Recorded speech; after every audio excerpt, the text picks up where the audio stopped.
And quick sidebar. When I saw the title Dictator Pope and that picture of him looking all kind of scowly, I thought, well, that's mean. What? He's the Pope. But I interviewed Dr. Sear, and a lot of his thesis hits what we can see hiding in plain sight. And one of them is that Pope Francis, in his hiring and in his firing, and the people he chooses to invite to the Vatican, the people he chooses to highlight, where he sends his money, it's very political. I feel like I'm being, led as a Catholic by a politician and not a servant leader who's the vicar of Christ. And there's so many ways to respond to it. And one way is to say, finally, we get a Pope we deserve. When you say changed, you mean contradicted, right? Because Catholics believe that doctrine exists. The deposit of faith came from Christ and the apostles. Then it developed over time. It deepened. It was articulated in a new way, and then some of that doctrine was crystallized into dogma. But with the reboot of the Catechism, X is suddenly not X. It sounds to me, I'm not a canonist or a PhD theologian, but it sounds like a violation of the principle of non-contradiction. How can you have the death penalty warmly endorsed, if you can put it that way, strongly supported by scripture and tradition, and now it's not admissible in any case?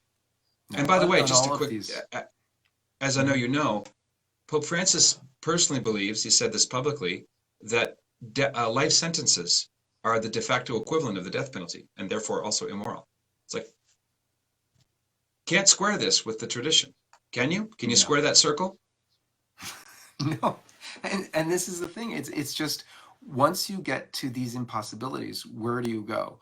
And we've had, great answers to this, because as you were mentioning before, you're not a PhD and you're not a theologian and so on and so forth. But you know what?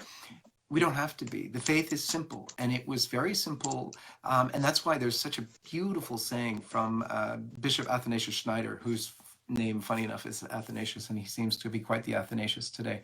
But he said, basically, when you're dealing with a heretic pastor, because he was asked this question, what do you do when you're dealing with a heretic pastor? And of course, everybody was thinking the Pope. He said, you have to say, I know my faith, and I know it because of the Catechism of all times. And for this faith, I am ready to die. Mm-hmm. And that's got to be where we're at. We know our faith in Jesus Christ. We've probably, most of us, if you're my age or a little bit older, you were schooled in the Baltimore Catechism.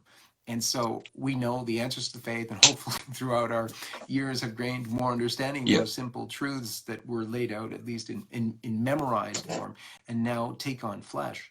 And so we know the faith, and it won't change. It can't change. And we cling to it. And for that faith, we want or hope to die, if you want to be a martyr. And I think a lot of us do, because we're ready to die for this. It's the most wonderful thing. It's the only reason why we're alive. So there's a lot of hope. There's a lot of joy in all of this thing. I just did my last show on the need for hope and joy and love. And it's because a lot of people get depressed about this. Nothing to be depressed about. You were called to live in this time. And yes, it's a challenge.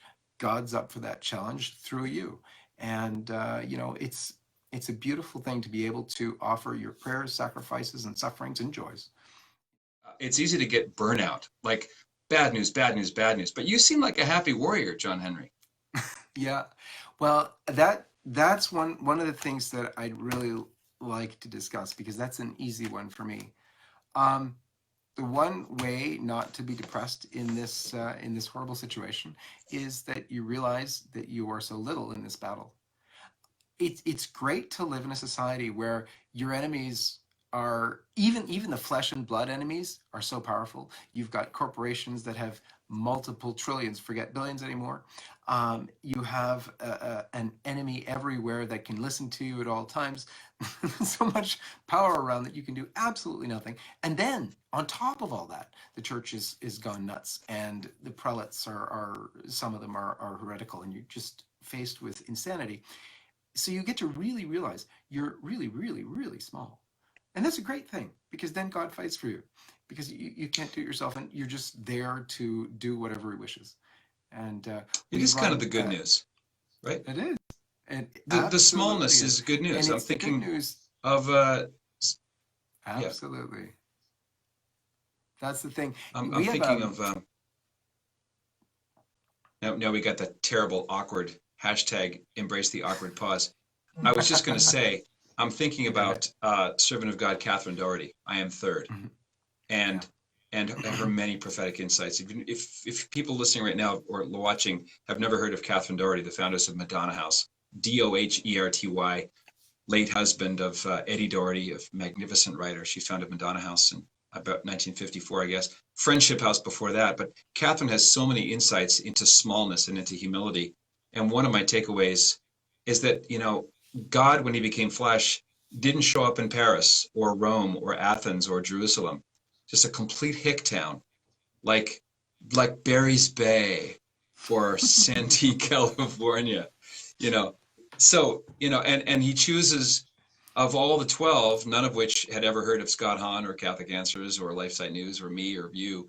Somehow these uneducated hicks worked out pretty well, the 12 of them. And of the 12, the one most likely to be called Nerf was called Rock, right? It's So, actually great. There is we run a group with SPUC, which is the Society for Protection of Unborn Children, called Voice of the Family, where basically life and family leaders get together to discuss these very issues. We get together in yep. Rome once a year at a meeting called Rome Life Forum, which LifeSite founded in 2013. And we run a Mm-hmm. magazine called Calix Mariae. Calix Mariae means the heel of Mary, which is perfect because really what we feel we're like is the worst part of the body, the heel, just the lowest part. But if you remember in the scriptures, it's Genesis 3:15 read properly, a la Vulgate, is that, she shall crush thy head to the serpent. Her heel will crush your head. And the neat thing is the slaves of Mary, and I will show you, I have here a ring of chains of slavery Mm-hmm. to Jesus in Mary. And it's a de Montfort Yep. consecration that Mm-hmm. that I live out. And it's for me, the only way to live. You can renew that daily consecration at the daily mass, offering, de Montfort has a beautiful way of making the mass a renewal of your consecration. But so Mm-hmm. anyone who does practice it should really look that up because it's in the book and nobody seems to know about it. But honestly, I Yeah. think that's the key to everything.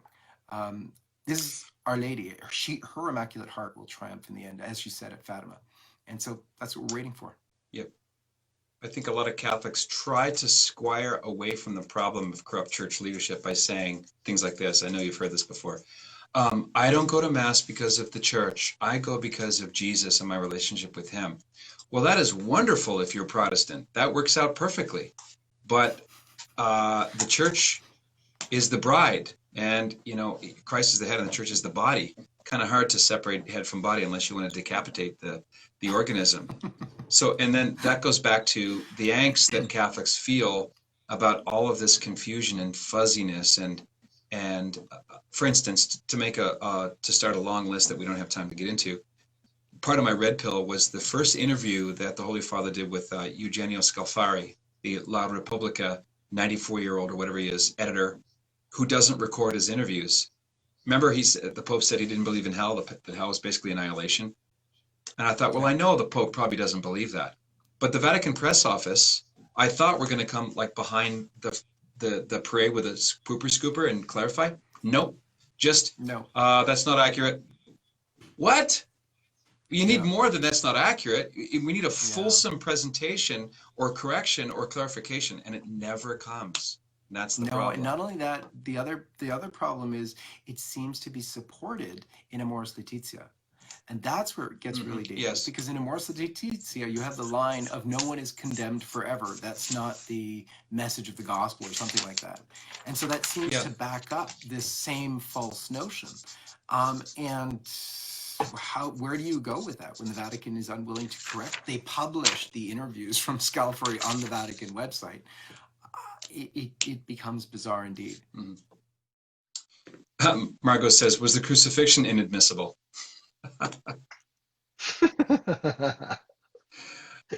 Yeah. One of the things that I like to do on my show is highlight sages and survivors, and you've highlighted a survivor recently at LifeSite News. I want to make sure I get his name correct. He's the Catholic businessman in Scotland. This really got my attention. Michael Wallace, Scottish resident, and he's like a CEO, mentor, and consultant. And he lost a major contract and is now put on the you know what list because he simply tweeted stories or linked to LifeSite News, and the usual suspects didn't like it. What's the latest on that story? Yeah. Well, it's an amazing thing because they're basically saying this because this, Scotland businessman links to LifeSite, and they consider us a far right group. Now, I always find that kind of funny because as a person of color, I fought discrimination growing up, racism, and we came to the pro-life movement with a kind of a similar attitude because I fought discrimination based on race, but I also fight discrimination based on size and age. And these young little babies in utero are really small and really young, but no less deserving of human rights. So for us, it's also a human rights battle. So to be called far right when you're a human rights activist is quite something. And that's just where we are today. It's so unbelievable that people who basically do everything we can to fight for Christian civilization, the same Christianity that led to civilization in the first place, are now far right, as if we're some kind of God knows what fascists. Unbelievable. Bad audio again, Mariela. Isn't it true? It doesn't matter what you do. If I'm just thinking of people like Candace Owens or Larry Elder or Thomas Sowell. It doesn't really matter your skin color, because the left, who so badly and do a pretty good job of controlling the grand narrative of things, they have to ritually shame you if you're not telling the right story. And if you're black, that means you're Uncle Tom. You're a sellout, you're an Oreo cookie, you're a sycophant, and so on. If you're homosexual, then you're a self-hating gay, like someone like Milo Yiannopoulos or Douglas Murray in England. If you're white, obviously you're a white supremacist. If you're Latin, then you're brainwashed. It literally doesn't matter. No, the left can seemingly get away with everything. That's actually, I hate to say it, but it's very reminiscent of Pope Francis, because can you imagine if Pope Benedict brought out with him on the balcony a cardinal who was caught on tape telling a victim of pedophile sexual abuse not to go public, not to go to the police? Incestuous pedophile sexual abuse. Oh, yes. You're talking about the Bishop of Bruges and his own nephew. Yeah. This is one thing unreal. I love with you guys. Yeah, you guys name names, so don't feel like you have to hide behind a cloak of prudence. Yeah. So Cardinal Daniels is out on the balcony with Francis when he's a known pedophile bishop protector. He was caught on tape telling the nephew of a bishop friend of his, be quiet, don't go forward, look to your own sins, for crying out loud. Look to your own sins. What good can come from airing dirty laundry? Exactly. It's unreal. And yet he's out on the balcony with Francis. If Benedict had come out on the balcony with anybody even remotely close to that, he would have been crucified by the media. And yet the media was completely silent and is still to this day all happy about that. When Daniels just passed away, Pope Francis had the gumption to praise him as a good, zealous pastor. Yet he's known, and not only known as an anti-Catholic, yes, he's known as an anti-Catholic as he's against the church's teaching on abortion and homosexuality. He actually encouraged the King of Belgium to go ahead and legalize abortion. But he's out on this issue which the media pretends to be so concerned about, and yet still gets a pass. It's unreal. Have you or your staff reviewed the book by, I want to say, Gerald O'Connell on the election of Pope Francis? Yes. Because I want to take a look at that, because now I don't know from which slant it is, if it's a Frederick Martel gay tell-all, if it's an Austin Ivory hagiography, or if it's a biography more like an Daniel's. Austin Ivory, I see. Yeah. But was any nuggets that shed light on that? Because the phrase what's the word? Personnel's policy. You can tell a lot by when and why someone gets elevated. Someone like Cardinal Maradiaga or Cardinal Daniels or some of the others, they get promoted and they get protected for their loyalty. Yeah. Well, that seems to have been the case. Well, yes. So a lot of these books that have come out from the left give you real clear insights into what happened. Most of the people on the right don't go for books that tell you who voted which way in the conclave, because that's a mortal sin. But the left seems really free about doing that. So you get vote counts even. You get things like the meetings behind the scenes. Now, we actually interviewed Cardinal Casper because he told us that, you know, he was in these meetings. He acknowledged the meetings that O'Connell puts in his books that took place, but he doesn't consider them to be violations of the rule. See, John Paul II put out a document called Universi Dominici Gregis, which is sort of the rule book for how to do a conclave properly. There's all sorts of interesting things in there, and some of which would invalidate a papal election. So there's lots there. It's fun reading, but you know, they did all sorts of chicanery with what we now know as in their words, the San Gallen Mafia that came out first in the biography of Cardinal Daniels, and then is also talked about here in this book by Gerard O'Connell. So there's nuggets that way.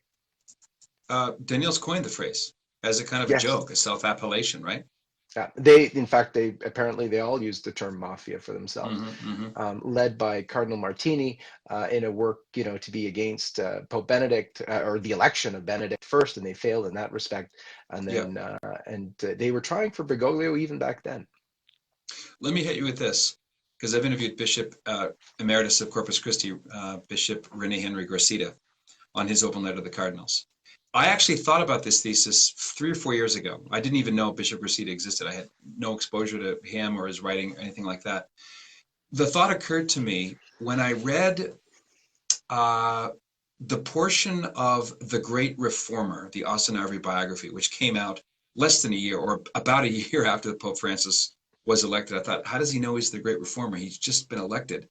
But you remember that when the first English language edition of that book came out, then living Cardinal Cormac Murphy O'Connor issued that immediate press release. Chapter 10 or whatever it was never happened. This is false. It has to be excised, which apparently it was. And I read it, and it's a very casual, off the cuff. He's not arguing for anything. He doesn't change his tone. It's not in italics. This is the tale of a loyal lieutenant to the former Archbishop Cardinal of London, describing dinners and schmoozing behaviors and kind of vote blocking. Hey, what do you think if? And then, of course, we saw the lecture by Uncle Ted McCarrick at Villanova, where he described an influential Italian man. We don't know who that is, probably a prelate. Again, talk him up, that kind of language. And now we have this book. If what John Paul II said in Universi Dominici Gregis in 1995 is true, all you need to do is read number 80. Now this is a big if that document is still canonically valid in what it punishes and what it prohibits, then we have a problem, Houston, because the punishment for violating those norms is late sententia excommunication. It does not take a canon lawyer to understand that an excommunicated man cannot be pope. What do you think about that thesis? Is that something that's just crazy and you have to fit on your tiny tin hat? Or is this something the church has got to face in a somber way, at least to begin asking questions and not be afraid of being called bad names? It's a hard question because those are issues that really aren't in my pay grade to answer, nor in really any of us. The cardinal's job is that. To suss out what's meant there. And it's paragraph 76, which is the big one that people need to read in Universi Dominici Gregis, that they should just take a gander at. It's a very short paragraph, but basically it says it invalidates the election.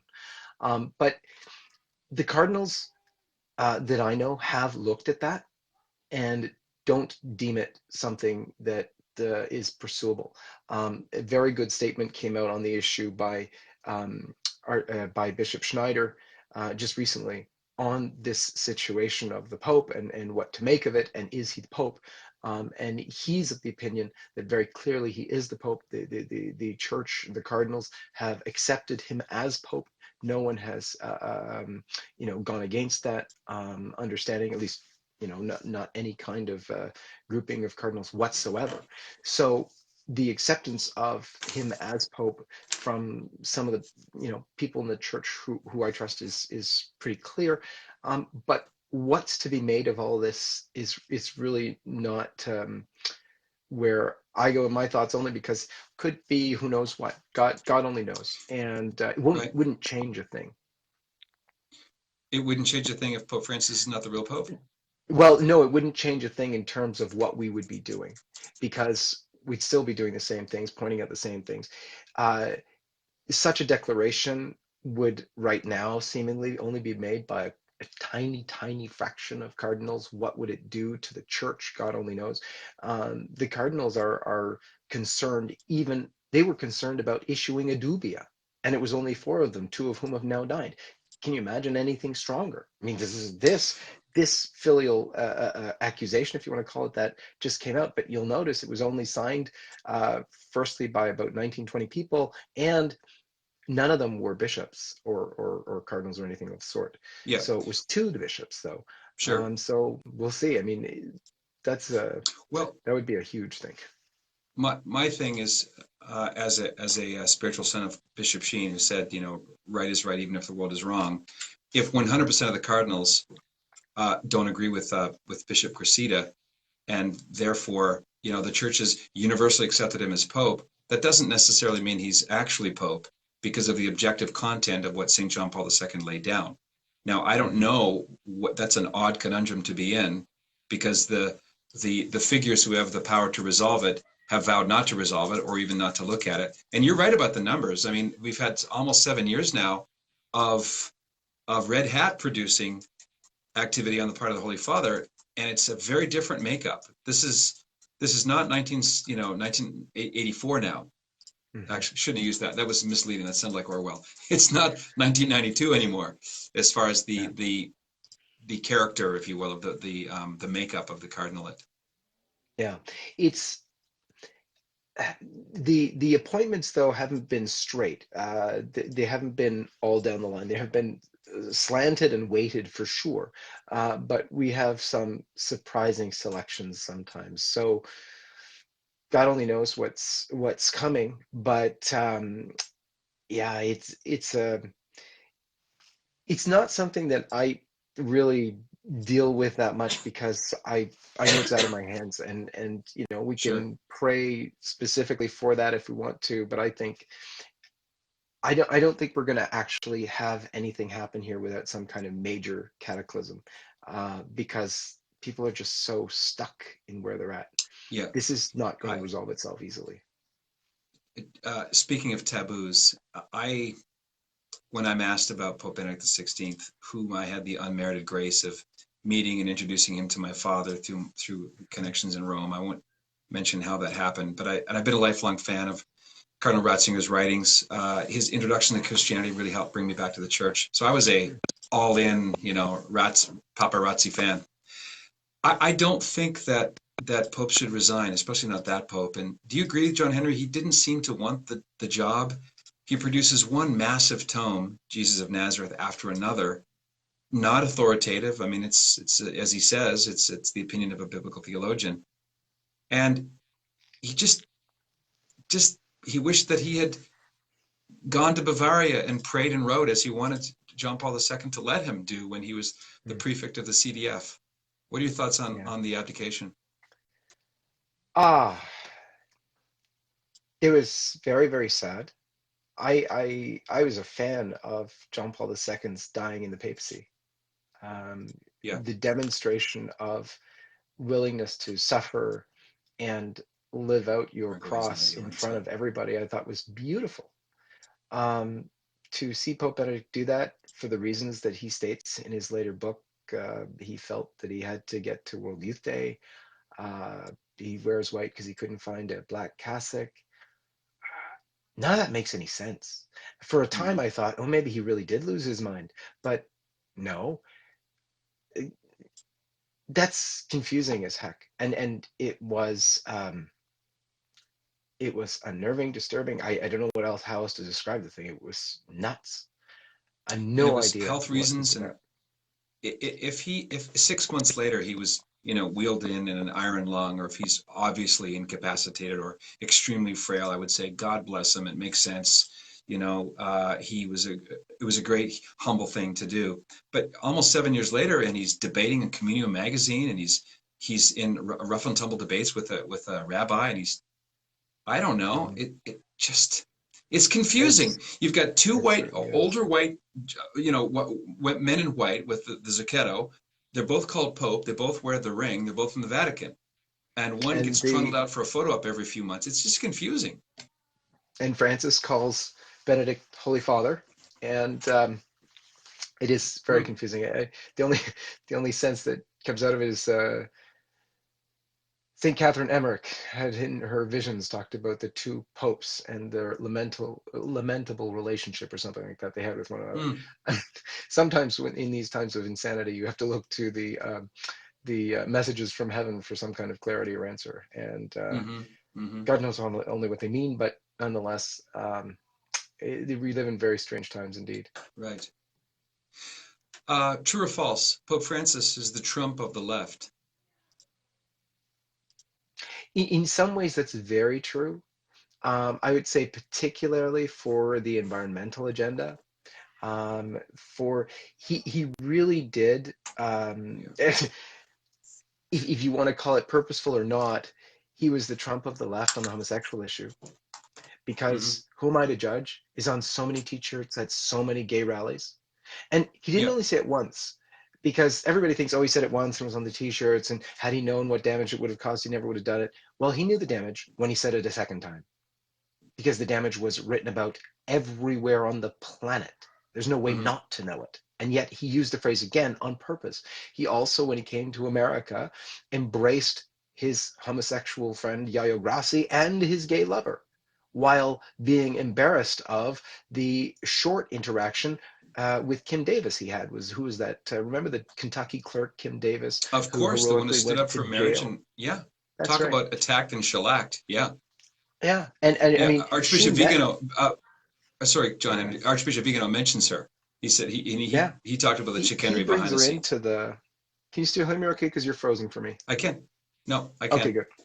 All right, so he brings her into the nunciature to meet with the Holy Father because she's a real hero. I mean, yes, a Mm. non-Catholic, a convert even because she had multiple husbands before and things like that. So a rough life, but came to know Christ and was faithful to him in his teaching around marriage and family. Refused to let her name go on the marriage certificates and therefore was jailed despite having kids. So a real hero comes Yeah. into the Vatican, comes into the meeting, told she can't take photos and not to say anything about the meeting till after the Pope leaves. She respects the wishes. And what happens? They throw her under the bus in the worst possible way. They, first of all, don't say anything about if the meeting was real. Once she starts to get called a liar by the mainstream media in America, they finally acknowledge the meeting and they say in the official Vatican press release that it happened. It was the nuncio who did it. It shouldn't be construed as support for her. And the only real meeting that the Pope was with his student and his family, who, by the way, is that homosexual guy and his lover. Yeah, I know. Yeah, his wife and his sister too. I mean, that's sick stuff. And then you had the Pope's selfie with the transgender couple, not selfie, but iPhone photo with the transgender Hmm. couple in 2015, which he describes then in 2016.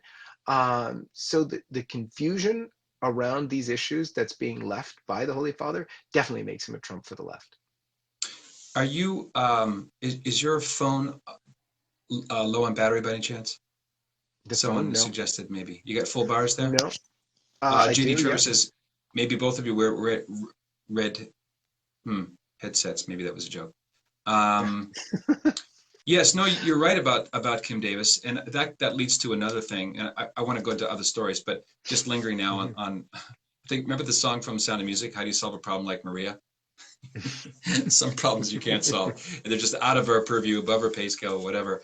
But I noticed a trend of the men that Pope Francis surrounds himself with, and I'll just use the phrase homosexualists. since I don't know, in a sense, I don't care what their personal lives involve. But homosexualist would be someone who is either explicitly a pro-LGBT agenda or is known to be extremely sympathetic. So the people that the Pope has created as his cadre, Father Thomas Rosica, who's I can't believe he's still running Salt and Light after being exposed over and over again, back to the 80s as an inveterate plagiarist.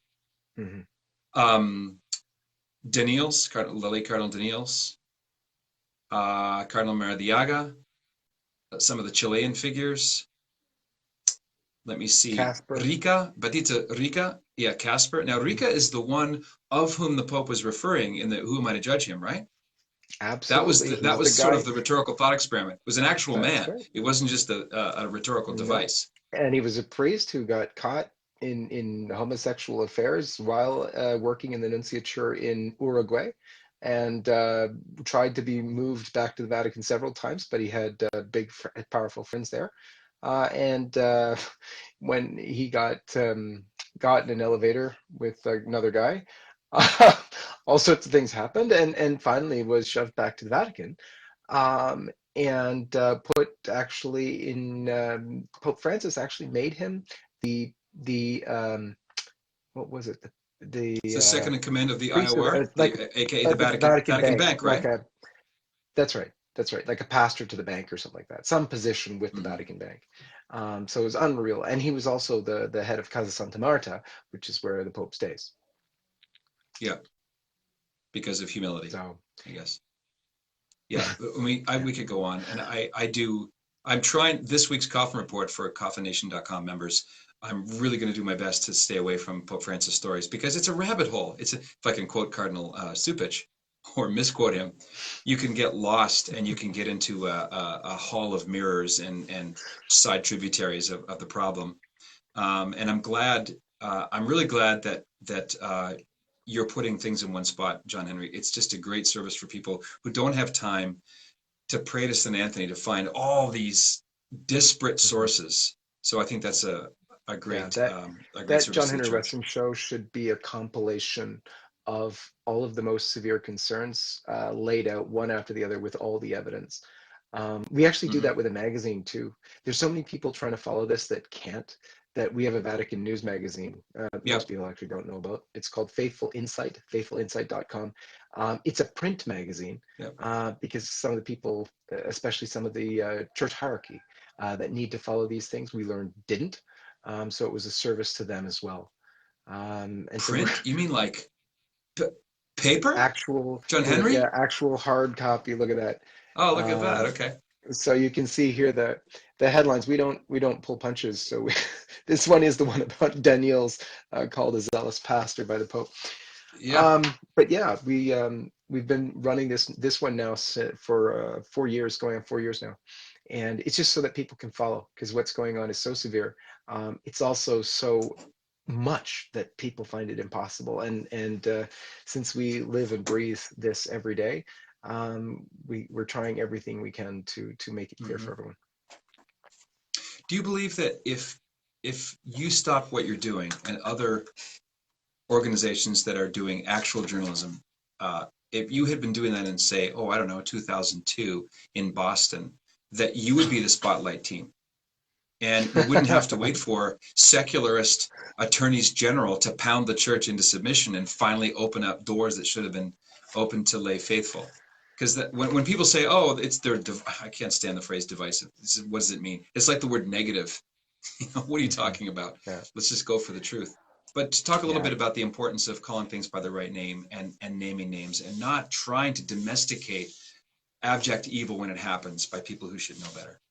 Yeah, and honestly, I believe it's an act of charity. That is true caritas in veritate. That's truly love in truth. And that's what it is. We have to do it. We have to try and do it with a kind of still a respect for their positions in office. But, and that's really hard, particularly when you're burned in it, and your kids are burned in it, and things like that. So I can understand there are some people who come off with a real edge. We really make an effort to not to, because we actually do love. Both Steve and I, Steve is the co-founder of LifeSite News, Steve Jelsovac, and myself, we're both reverts to the faith. We came Mm, back to the faith from living on the other side, and therefore we have a intimate knowledge of life on the other side, and it sucks. I'm sorry to say that, but it's horrible. Even though the world might look at you and say, "Oh, that's a wonderful life," it's not. Internally, it's hell. And mm, so when you come back to the faith and you get to embrace Jesus and Mary and have a family, a true family of life and love, you have a real honest to goodness feel for those on the other side. Where would clerics, especially because they're accused more and responsible for more than we are. So in mm, true love, we want to be able to look to even the Pope to say, Holy Father, I'm afraid for your soul because I love you and I yeah. care for you, and you are leading people astray. You're leading my kids astray, and it's hurting them. And yes, we're concerned as anything for the Mm, church, and we want to call these things out because it's good for their souls as well. It's needs to be done for the church because people are suffering and confused, yeah. but for them too. It's better for them to lose their red hats or purple hats or whatever, um, than to be responsible for, this grave confusion and scandal in Hmm. the church. Clayton mentions digging in the dirt. I'm not sure if that's a song title. His soundtrack for the 21st Century Church. I literally don't know what you mean, Clayton. If you want to explain that. John Henry, I think it belongs to the Canadian charism of kindness. I mean, Canadians battle over what the Canadian identity is, and when people bandy about Canadian values, I think they mean kind of a native down home kindness. And so I wanted to ask you about some of the heroes that you look up to and that you follow. One of mine is a fellow Canadian who's one of his nephews I lived with in Montreal as a flatmate, and that is Jean Vanier, the founder of L'Arche, who now apparently has been moved into hospice. So the great Jean Vanier in his last hours, I think he's 90 something. I met the great man twice. Are you familiar with Jean Vanier? Yes, yes. Former Yeah. former Governor General of Canada, and Well, brought his son, yeah, his son his and son made a is chapel in the political house there. That was quite yeah something. the I have a residence of the Governor General. Yeah, yeah. This is That's the right. Queen's representative. Yeah. That's right. We have one of my heroes is actually Mary Wagner, another Canadian. On the other end of the spectrum in terms of age, she's a young woman, not so young anymore, but was very, very young when she decided to start to give her life literally for the unborn. She would walk right into abortuaries and offer women roses and the opportunity to save their babies very gently, very kindly, with the most prayer. She's the most holy woman, gentle woman you'll ever meet. Mm, Um, and so there's not a word of anger or any kind of outburst of even a slight bit of loudness or anything. It's almost silent witness, but it's beautifully kind with a beautiful note and a beautiful rose to hand to these ladies. But she goes right into the abortuary. So she's normally dragged out quite roughly by the police and thrown in jail. She spent Easter in jail because she just did that mm, again, and she's been doing that now for over a decade and a half. And just wow. beautiful, was young girl who felt so called, given witness to this kind of life by Linda Gibbons, another warrior of the same sort who used to do that years ago for the last 30 years. So real Reminds me of heroes. Joan Bell. That's right. Joan Similar Andrews MO, Bell, right? very Yeah, Joan similar. Andrews Bell. Uh, Right. yeah, yeah. Who do you read, John Henry? Who's on your go-to, apart from like the saints or obviously sacred scripture and Yeah. the breviary and all Um, that? at What's on your reading LifeSite, list? we get a lot of the books that come out before they come out. So I just finished a great book by Taylor Marshall called Infiltration into the Catholic Church. Fabulous, fabulous book. And I'm I'm also reading Professor Dumate's book on the Second Vatican Council. Hmm. That's not light reading, but Sounds other than that, hilarious. I heard they're going to make it into a musical. yeah, no, but yeah, no, Taylor's is a very good book indeed, and I give a little endorsement to it, and no, it's great. I also, there's a lot of heroes in the church. I like to Hmm. do reading of old books as well. Yep. The great Saint Louis de Montfort, and Imitation of Christ, of course, and I think, what was it called again? It was called The Sinner's Guide. I don't know if you've ever heard of that even, but it was a Yeah, I great remember book. it's like one of those old tan classics that would fall apart in That's about 5 minutes. That's right. Tan used to Yeah, say, Sinner's Guide. yeah, that was a great book. So, I mean, it's a sort of an eclectic, but it's all in one area. My fun reading happens with Hmm. the kids. So if I read to them from Narnia, or right now, my Hmm. little guy is doing First Holy Communion, and reading to him, in addition to the Catechism, this little book called Jorgito, which is just a wonderful little book by a mom, a homeschooling mom of 5 kids, about a little boy who's going to Yep. see this First Holy Communion. So, Yeah, he's frozen, Mariela. Okay, you froze a little bit there. you froze. Jorgita, that sounds like maybe a biography of young Jorge Bergoglio. Is that where we're going with this, or no? No, no, no, No. Yeah, no. John. No. It's a Okay, wonderful little book about a little boy. great.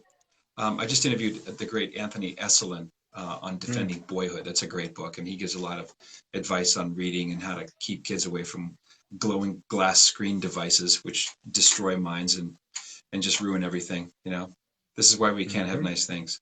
Yeah. So I don't know what that means. Yeah, I know. Yeah, I got it. Um, so one of the stories I'm going to be covering, and by the way, I want to mention coffindation.com. Get on the waiting list. We open 3 times a year. The next door opening is going to be in July. So get on the list. We have just a ball. We have a closed Facebook page. I do live webinars, and I do commentary on either a guest of the show or something similar to the stories that we're covering now. And one of the stories I'm covering is one that you guys hit recently, and that's the 3 New York priests who were taken out of ministry for the most. I don't even want to go there. I hate covering stuff like this, but because everyone else is sort of shying away, giving it the barge pole treatment, because it goes to a whole. It's a whole window into the Post-Vatican II American Church, untethered from sacred tradition, untethered from dynamic orthodoxy. These seminarians brought into this party in April and told the most despicable jokes. I mean, things so X-rated, maybe even worse than the book assigned by Professor Stephen Lewis, like explicit, anatomically impossible weirdness. And one of the priests of two went out on television to defend this stuff, Mm, saying that there was a file given to the diocese and they didn't have a chance to explain themselves, give their side. Well, they went on television, and the reporter would ask questions like you and I would. The reporter's not on their side. They're like, are you defending this stuff? And of course, one of them is famously seen on local television, rollerblading up to the altar on for Sunday Mass, mm. high-fiving people on rollerblades in full liturgical Wow. vestments. So this is like the Wow. pinnacle of narcissism. Um, Yeah. how do you? I mean, you're not a bishop. I'm not a bishop. We're laymen. We're baptized. We're husbands and fathers. What can the average person do when they read a story like this? It's happening in their parish, and the Yeah. decision makers are not deciding. No, in fact, it's really weird because that came out so strongly in Benedict's recent letter. Right. Benedict, Emeritus Benedict, releases this 6,000 word letter, just weeks ago, and in there he describes this kind of insanity about in the seminaries, the homosexual cliques in the seminaries, and Hmm. how this one priest who abused a lady, and I give my body for you, and the most disgusting. It's actually in his letter. Um, Yeah. the thing that actually weirded me out a little bit, I have to say, I'm sorry to say that, about the letter, was that he seems to describe it at a distance almost. He was Pope. Not only was he Pope, he was with the Pope during so much of this time as the head of the CDF. And before that, even, he was at the Second Vatican Council as a Hmm. prety and doing not such good things there. So that was a bit weird. The distance he seemed to have from all of that hell he describes, and he describes the hell. It was, I mean, it was good that he described it because he was quite frank. I think one of the people who read it said, "Gee, that said more in his 6,000 words than the whole of the Vatican Abuse Summit combined." But what got to me a little bit, I must say, was the seeming distance he had from it when he was so involved in it. Yeah, again, I'm in the minority. I'm leaning on your side on this, John-Henry. I feel like this is a dad who didn't really want to be a dad in the end, moved to Florida, and then 6 years later he's writing back his children about life advice. And like Holy Father, really the 60s were bad? There are homosexual cliques. Yeah, these are insights a lot of people have had for quite a long time now. I felt like he just opened himself up to, frankly, ridicule. Like, why this prophetic directness that we've been starving for 6 years? And because he, as Pope, he didn't pull punches. You could always, especially when John Paul II sat on that chair, John-Henry, with Cardinal Ratzinger running the CDF. It was like God is in his heaven and all is right with the world. It's nothing perfect here below. It wasn't like, Skittles and beer all the time, but there was a reliable sense. I love being Catholic. Our Lord Jesus Christ has promised his truth, and he's given us leaders who are reliable. And, people naturally want to back a thoroughbred winner horse, right? Felt like we had that for a whole generation. Yeah, it really felt, the pro-life movement, especially, I think, because there were a lot of bad bishops around, bishops who were totally unsupportive or antithetical to you if you were a pro-life or a pro-family person, particularly in the 80s and 90s. I mean, it was horrible. But you always had the Pope at your back. You always knew that John Paul II was not only backing you, he was cheering you on. He was, if you remember him, and I was very blessed to meet him, and he was so encouraging. He would grab your arm, and he's a real fighter. He's that Polish kind of pro-lifer that was so adamant, and so I've got friends in who were part of the Pontifical Academy for Life at the time who'd say he'd sit there with them and he'd bang on the table, to emphasize. He would just sort of shake them and be proud of them. Can you imagine being the Holy Father being proud of you? Yeah, that's what they experienced. It's awesome. It was an unbelievable support that the Pope had in JP2 and with Benedict as his side, and then Benedict when he was there as well. Unfortunately, that's lacking now, and that was one of the things that really changed. I had a similar encounter with John Paul II on my honeymoon. My wife and I got the Sposa Novelli blessing, and I remember I rehearsed this profound theological speech that I knew was going to blow him away. And I rehearsed it, and I got there, and I was like baby poop in a sneaker. I think I said something like, the pictures of my wife, and you're surrounded by the paparazzi, right? Paparazzi, get it? And there's a picture of me going, like a bad, like throwing a football in a high school yearbook photo. What was I thinking? But that was great. And he said one word to us. I can still feel his hands in ours. He went, "All right," in that rich Aslan-like voice. Yeah.